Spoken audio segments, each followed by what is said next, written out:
Hello, this is Vision Denial and World Watch 2022.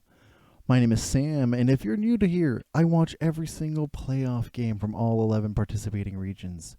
Yes, including that one. So, off on the docket here today, I am just as a heads up, I have watched all of the playoff series regarding from the August 13th till August 19th, except for the most recent PCS series, which is the Flying Oysters versus Frank Esports. It's the only one I have yet to watch. And from here on out, it'll be hard to stay live because literally you cannot watch this as they come live. That's virtually impossible. But here I am. Also, point of note, as a difference here, most of the playoff series here are from patch 12.14, except for the LPL in China, which is at patch 12.15, which is super interesting. Previous years, I've really preferred it when Riot implemented that all of the regions were going to play on the same patch. I guess they've dropped that for this year, which is understandable. It's hard to navigate these patches. With that taken care of, and from everything here, we're going to go over through these particular series, and then afterwards, we're going to pose some questions and some interesting conundrums. So let's take a look. We're in Brazil with the CBLOL's Pain Gaming versus FURIA Esports. And this was the hyped match of the whole playoff for the first round. And not to lie, this definitely started out with a bang. Now, where FURIA was definitely an early game powerhouse, they completely lacked the coordination to play out and end their games once the late game rolled around.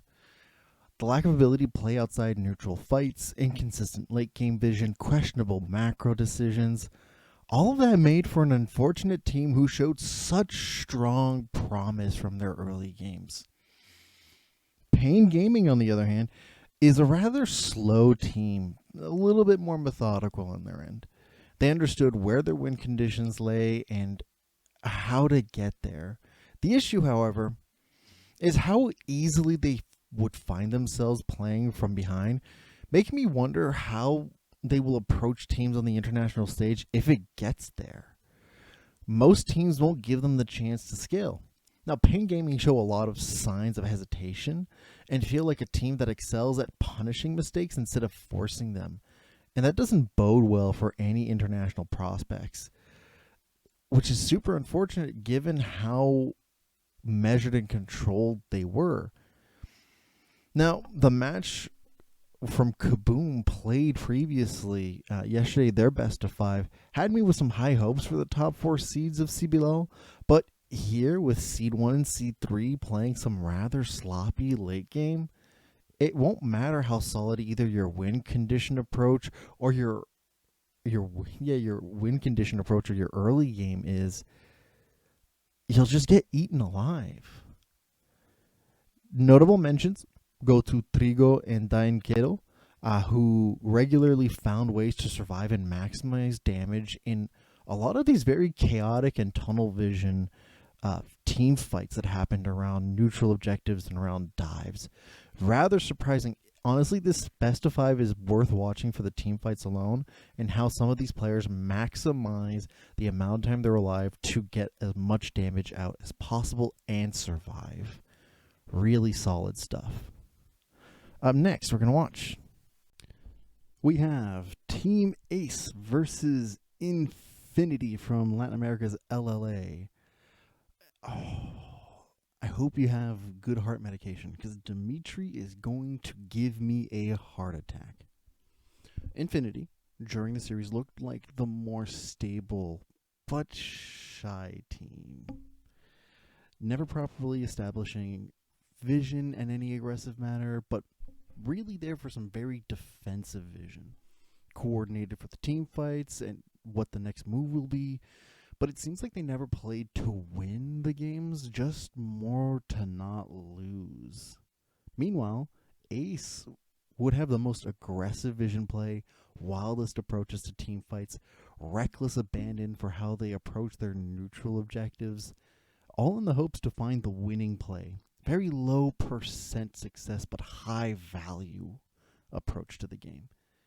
And honestly, very exciting to watch, but largely it leaves many to pick up where the mistakes lie.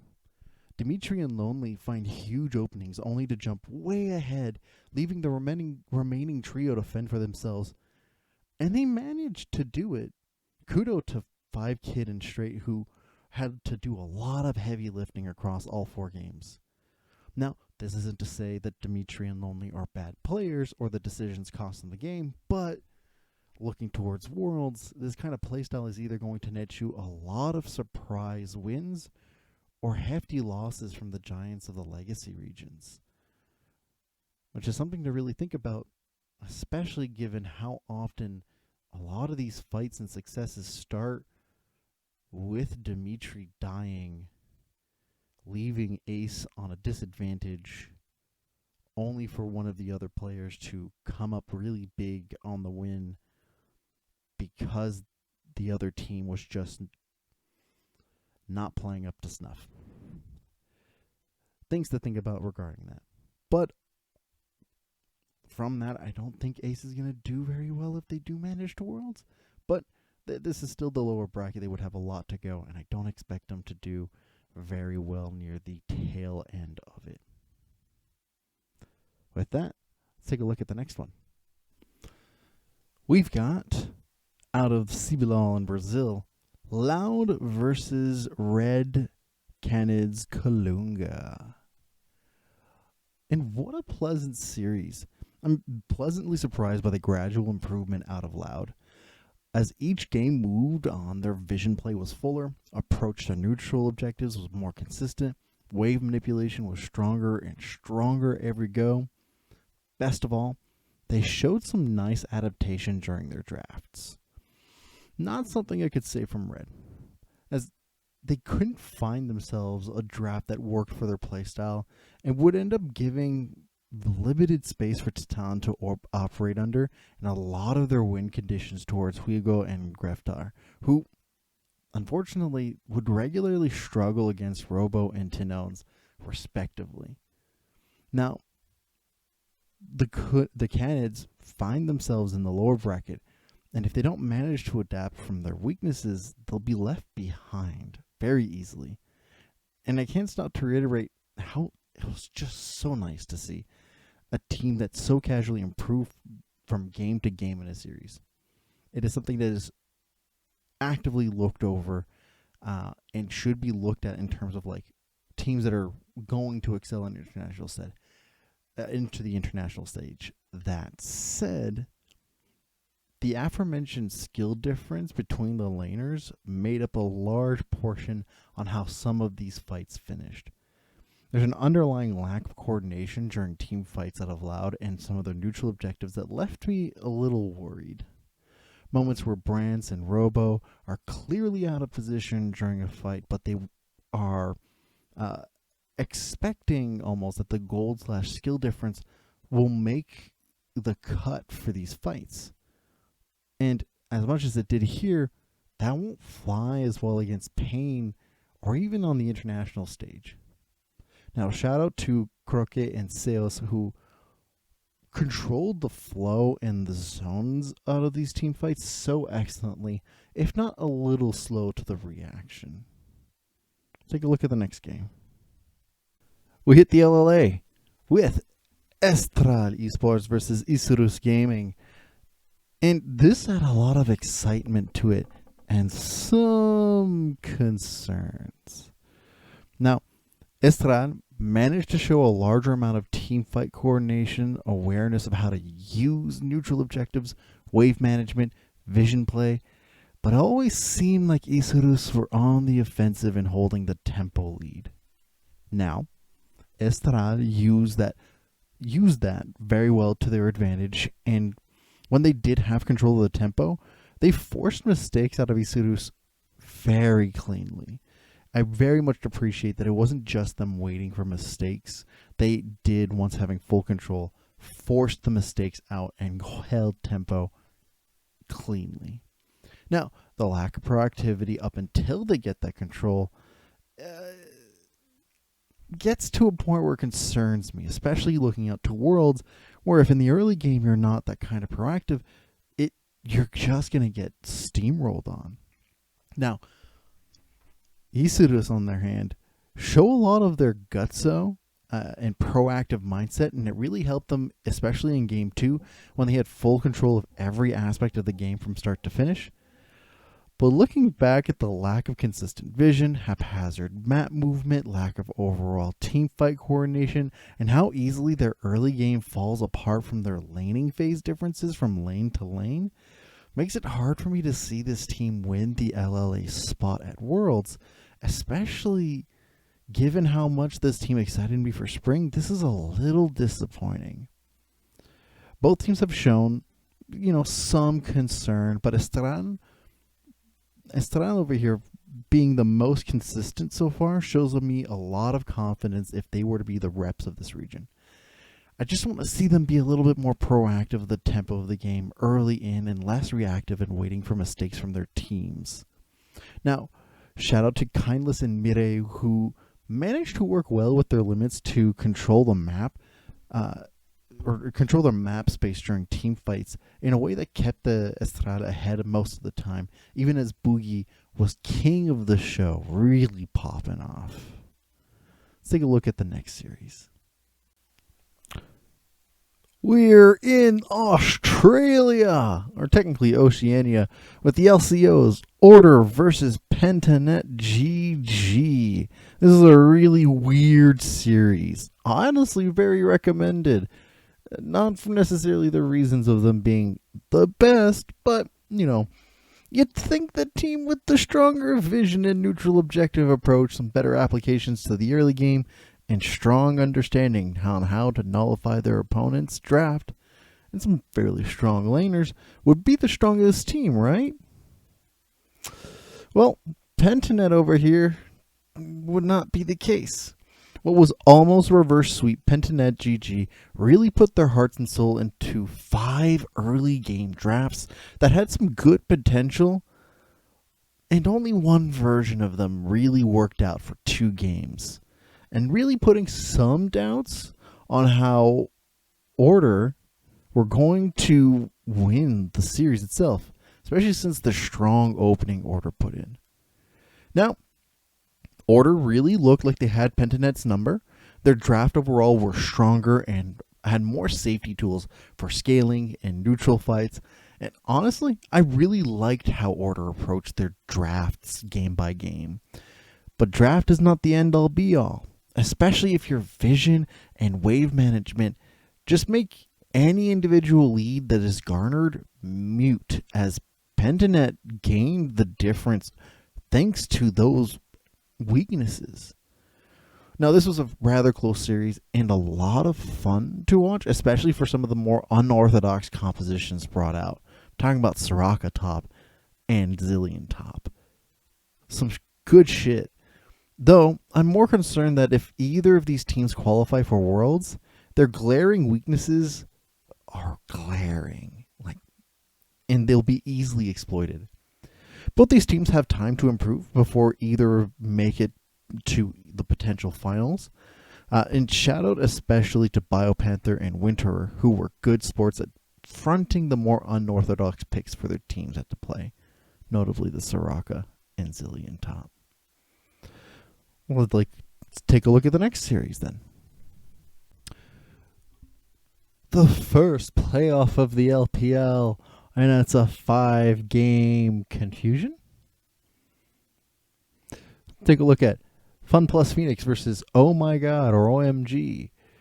And yeah, I've got lots of questions, but honestly, because OMG showed such strong potential with the way that they handled the early game in such a dominant fashion, only for them to regularly fumble the mid to late game and give lots of opportunities for Fun Plus to come back in any of the games. Now, that would be concerning, but what's really worse is how Fun Plus managed to be wildly passive for so much of this series, only waiting until the absolute pivotal moments to come back. And only once OMG kept making mistakes. Now that said, the passivity of Fun Plus is something I can see disappearing over time, especially given the last 2 games that they played. I'm honestly surprised by the Jekyll and Hyde impression that this team made, as the aggro was really turned up in the last 2 games. The coordination was cleaner, the team forced mistakes instead of waiting for them, and this is especially true of the last game of the series. I'm mostly concerned as they move up into the bracket that the higher seeded opponents won't give them the time of day to ramp up and get comfortable with it, especially not during any individual games, let alone this series, and they'll likely just take them out fairly early and properly. But if they don't, the way that Fun Plus tended to improve across this series itself, allowing especially in the last 2 games where the approach to vision was much cleaner, neutral objectives were handled a lot better, I can see them going the distance here, kind of similarly how they managed to deal with spring of 2021.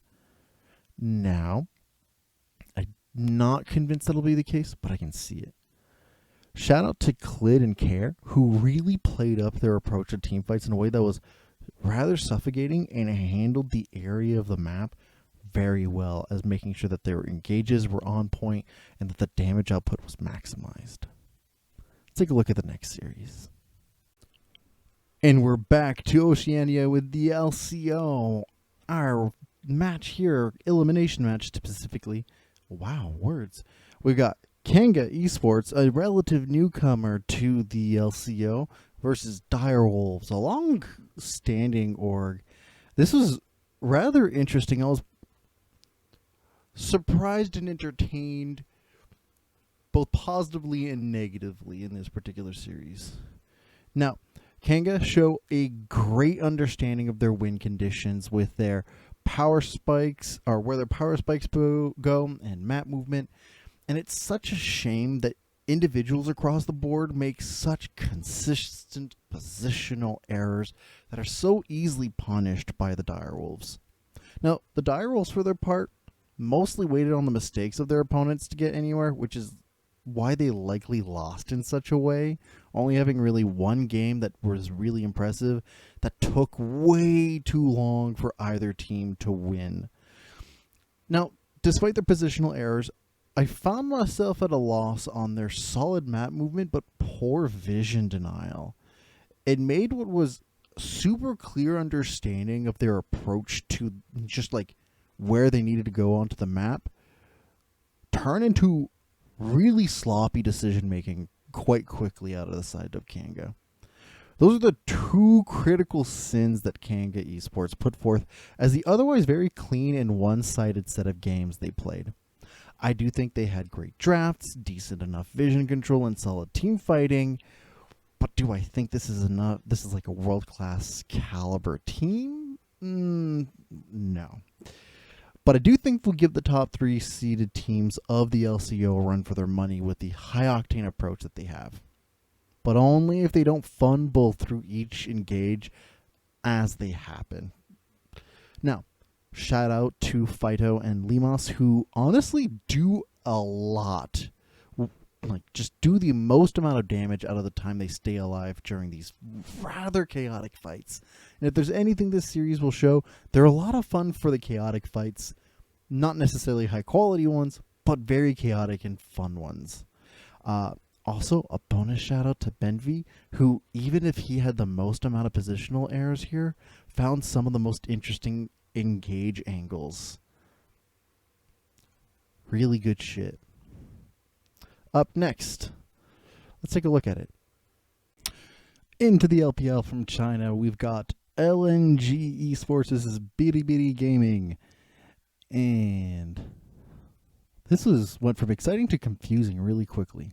This is one of those series that leaves your head scratching. The first two games are near flawless from LNG. Solid pacing, ballooning leads that are like incredibly well, some solid vision, and while their neutrals and sideline pressure wasn't consistent, you could tell they knew how to approach the game in their favor to get the win conditions they needed. Then game 3 and 4 comes along, and Bilibili Gaming, BLG, says that the mistakes are just too egregious at this point and we're going to punish you like no tomorrow. They find the right angles to shut down LNG's over-aggressive tendencies, all the while slowly scaling to their benefit. And unfortunately, just one team fight in Game 4, the series is done. And what looked like a very likely reverse sweep fizzles out of nowhere. LNG from the first two games look like a team that excite me and show a lot of potential, but given how easily it was for BLG to find their weakness and punish them for it, leaves me wondering how they'll manage to face up the bracket as the competition just gets harder and harder from here on out. Which is real unfortunate because from the way the games 3 and 4 were handling, BLG looked like the stronger team. But I've mentioned it with previous series that I've covered here, and if it takes you long to really ramp up, that's not a better sign. Now, shout out to Lamau and Light, who carried this team in terms of damage and space control. Incredibly fun to watch, and really something a lot of, if you want to learn how to create space and really use it, do watch this series. Really awesome. Also, game 2, the Herald fight, hugely recommended to watch. Just for that, at least. Let's take a look at the next series. It's the inaugural LCK playoff. Right from Korea, we've got Liiv Sandbox versus DRX. And Game 4 alone is worth watching. On the edge of your seat at any moment. God, it's so good. Now, for the first series from the LCK in the summer, and I'm slightly concerned though. This was action-packed at the tail end of each game and slow at the start of each game. Liiv Sandbox over here, for their part, had such solid coordination during their fights, some great vision application around neutrals, some questionable vision denial, but the entire time I'm left wondering what happens when they are proactive instead of reactive from the start of the game. And we got the answer in Game 3. Now, while the draft didn't help, it did show that Liiv Sandbox benefited from waiting for their fights that came to them and punishing, as their style largely benefited from a strong use of zoning and punishing any mispositioning. I'm concerned that a team that shows proactivity in a way that doesn't give any space for Liiv Sandbox to play their style of team fighting may just result in them fumbling. Now, DRX, for their part, are not out and will get the play into their regional finals themselves, right? But if this is what's to be shown from their proactive play themselves, then I have some questions about their target priority and how they play around neutrals that really confused me to no end. DRX shows some solid work with vision and wave manipulation, really putting a lot of pressure on the side lanes, but being ahead in gold and losing pressure overall in the map while having the tempo of the side lanes, and losing the tempo while being proactive in the early game is not a good look. Now, granted, both of these teams being proactive is a good sign. I'd rather see this kind of proactivity than some of the passivity of the other teams in some of the emerging regions, but it's not a good look otherwise. Shout out to Prince and Def, who carried the world on their shoulders like no tomorrow. Again, watch Game 4. Holy smokes, these two really go all out. So let's take a look at the next series. We head off to China in the LPL with Edward Gaming versus Fun Plus Pheonix in a very fight-centric series. And man, do the world champions show their muscles. They really flex it.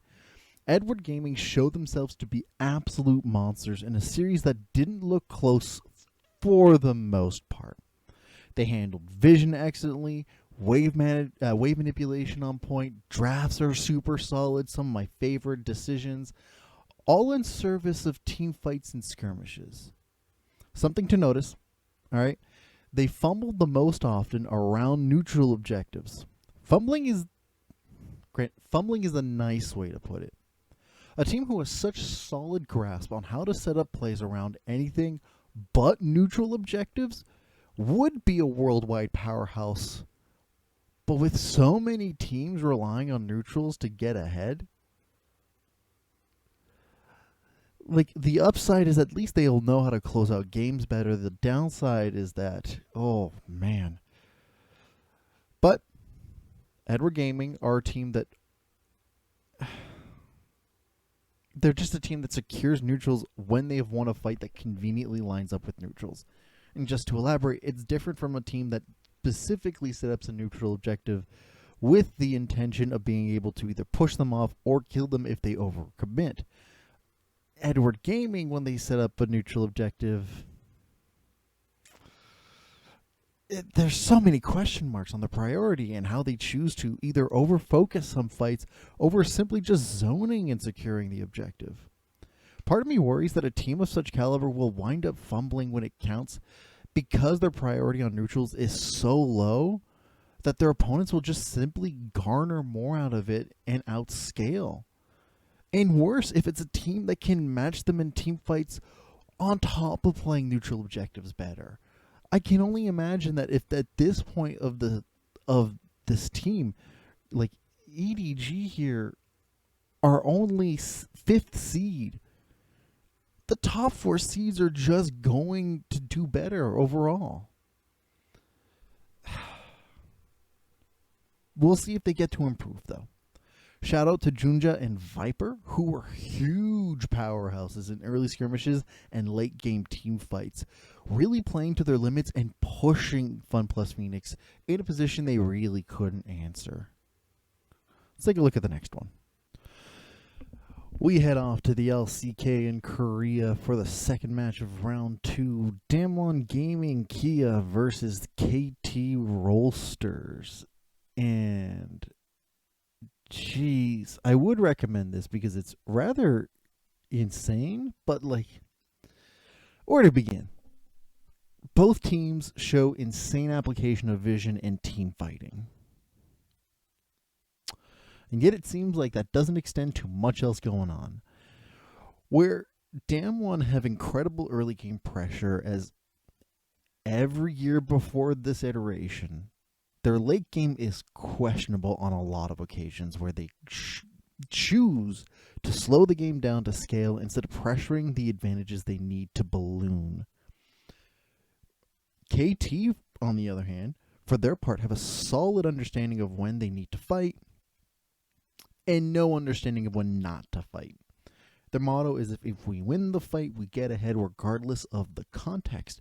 And like, to elaborate a little bit, knowing exactly when they need to fight is one thing, but in a situation where they're like, we shouldn't be fighting, they still decide to fight anyways, is really fucking weird. Granted, I prefer KT's approach to the game between the two of them.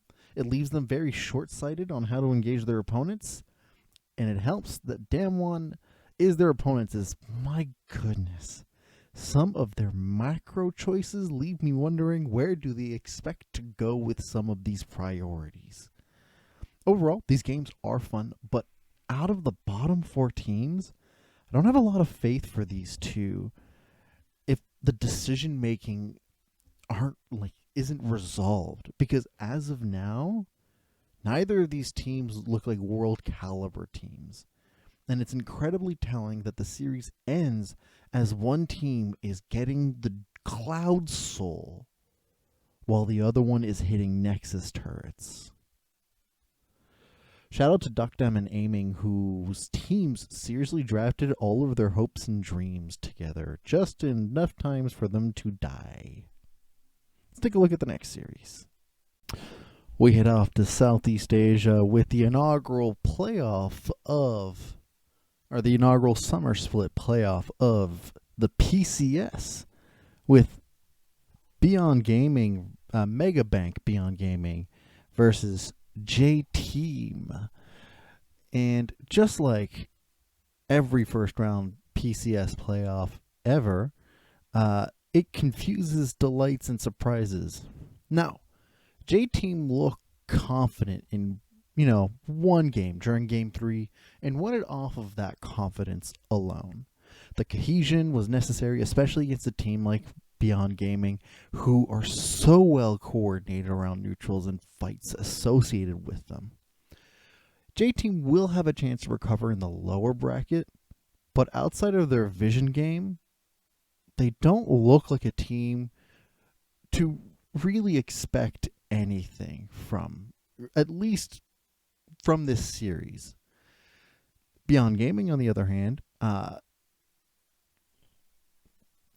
was a handful of surprises. It was just wonderful to watch. Now, while I think their early game approach is a little inconsistent, their neutral setup, vision from it, the way they approach the flanks and the team fights from it, as well as their use of the side lanes, is a lot better than many of the other teams that I've seen so far at this given point, is incredibly solid. Now, if Beyond Gaming went the distance this playoffs, I would not be surprised. That said, the priority and targeting leave me wondering what would happen, or at least what it would look like against a team who has a similar, if not better, level of coordination. Would they be able to, pull off the kinds of plays they had in the series? Beyond Gaming could go the distance, but they have yet to convince me they are a world's caliber team. Winning decisively against the shy team is not the same as going head-to-head against a competitive team who calls out your questionable decisions. Shout out to Likai and Minji, who honestly pressured the side lanes efficiently and used the team fights in a way that left J-Team scrambling for their next move at every given turn. Take a look at the next series. Back to China with LPL's Weibo Gaming versus LNG Esports. And LNG keep up their streak. How long will they make it? That aside, I'm super surprised at how LNG keeps getting away with their plays. But they do. Weibo, on their third game, showed us that matching the aggression and making sure that LNG has no time to set up their fights means that LNG is ultimately lost on how to approach any of the other parts of the game. And while Weibo have not impressed me in the slightest, being, a team with a one-track draft style and very little flexibility in terms of game plan, LNG show very poor vision control, inconsistent side lane approaches, rushed neutral objectives on so many different occasions. But these wins show one thing at least, is that they know how to deny vision, and they also know how to use that fog of war to spring traps and enable advantages in their fights. And this is especially useful during these neutral objectives because, my God, they may not set them up properly, but because they've denied a lot of vision, whenever you end up in a situation where your opponent rushes them, at least they know how to spring a trap when their opponent isn't properly setting up the neutrals.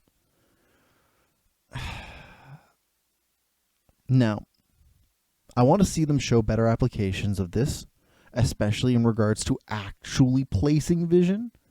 But for the moment, they are doing rather well regardless of their next match.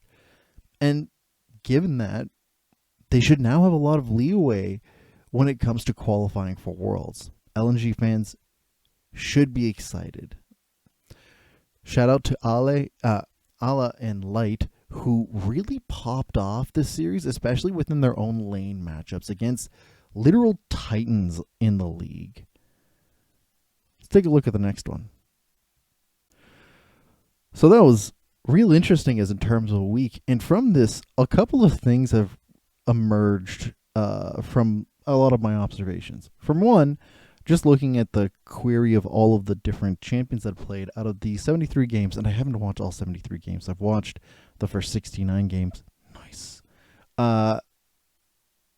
61 of them have Wukong, 59 Ahri, 56 Kalista, Sylas, and Zeri.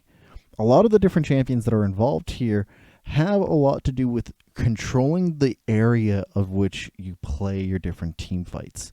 A lot of zone control is super important, more than lockdown itself. Being able to apply slows, being able to apply poke, being able to push people and use your own body ahead of time, and any given thing that can do that and also start fights seems to have a really large priority list. And this continues all the way down as really not much in terms of immediate lockdown champions have huge priority. And even going down the list in some of the more unorthodox picks here, lockdown is so far down the list. And it's not that lockdown is completely out of the bargain here, right? One of the more common, one of the more popular combos here is the Vi and Ahri combo.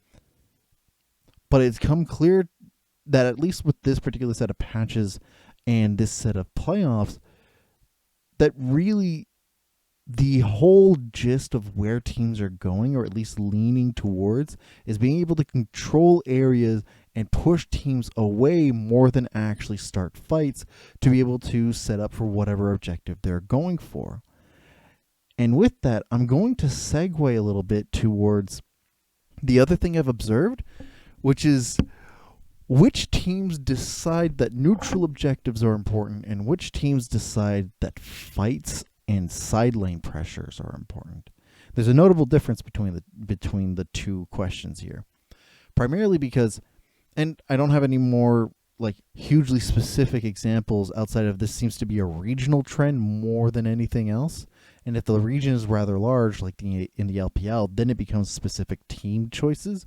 But at this current moment, it was really interesting to see going from the CBLOL and the LLA and then going to the LCO and the PCS and seeing how in the former, neutral objectives had such little importance towards the pacing of the game versus the latter where neutral objectives are literally the blood of the game itself. The other thing that I was really surprised mostly from it all is that the teams that prioritize neutral objectives, the method in which they prioritize them is starting to baffle me a little bit. And it's not we're using it as a timer to create a fight so that we can do something later. It's more which teams prioritize only the fight or only the neutral objective and not adapting to the situation. There's been too many games decided from a team who chose to abandon a Baron at 2500 HP. Can't remember which series this was, but at 2500 HP, and they could have secured it, but instead started a fight and then lost that fight instead. Granted, a lot of these particular playoff series were still in the beginning. The meat and potatoes were not. It's not the best chunk of it, but the regions that worry me the most are the LCO, which it's an emerging region. I was kind of happy that in spring they were doing better, but in summer it doesn't seem to be the case. And they only have 5 teams participating. And the LCK, where they only have 6 teams participating, and 4 of those 6 teams right now, after having watched them play, don't inspire a lot of confidence. And they're sending 4 of those teams over to Worlds. I don't know what's happening particularly, but I haven't seen a team right now that inspires confidence of being the favorites of the tournament. But we also haven't seen every region play yet. So maybe comparison, other regions are doing much, much worse. But some of the decision making is still confusing me, especially in the LCK. The Damwon versus KT series is really rubbing me the wrong way, and I'm a little concerned. So I'll pass the question off to you. Right now, out of all of the teams, it seems like there's two camps. Focus on neutral objectives and focus on like side lanes and fights.